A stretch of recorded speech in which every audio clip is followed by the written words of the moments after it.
College coaches have a difficult job, a lot more difficult than most people think. This video will actually detail the difficulties that they face throughout the process and how it's tough for them to manage not only their current team, but then recruit for the future for their program. Well, that's an interesting question because, as a college coach, and it varies from school to school, but it doesn't vary much. At any given point, you're recruiting literally hundreds of players across at least 3, more often 4 classes. So sometimes the communication, the two-way communication process, there's maybe some breakdowns, and sometimes we're not able to get back to people as quickly as people would like to. College coach's job is difficult because I don't think people realize the amount of office work and stuff that we have to do within our office. The amount of paperwork, budgets, recruiting, emails, watching video, watching film. It makes it really, really challenging.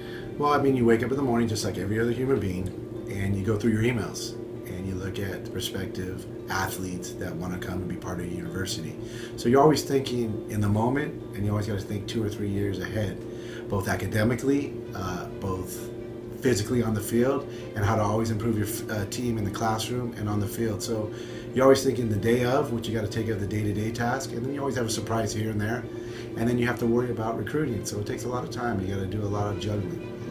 This one is difficult, especially when it's a big showcase, specifically to the tournaments that have 20 fields, where there's no way that we can see everybody, unfortunately. So it's really difficult. It takes me about a week of just making my schedule just to be able to see all the players I want to see, and I still know that I miss a lot of players. Yeah, determining scholarship distribution is very tricky because, for one, in soccer, we're an equivalency sport, so we can slice and break the scholarships, the 14 scholarships we have in women's soccer for, in whichever way we see fit, but there's a lot of factors that come into play, and part of it's obviously ability of the player, needs of the program for that class, and one big one is timing, and far too often, kids will pop up in our radar late in the process and maybe money is not available, and so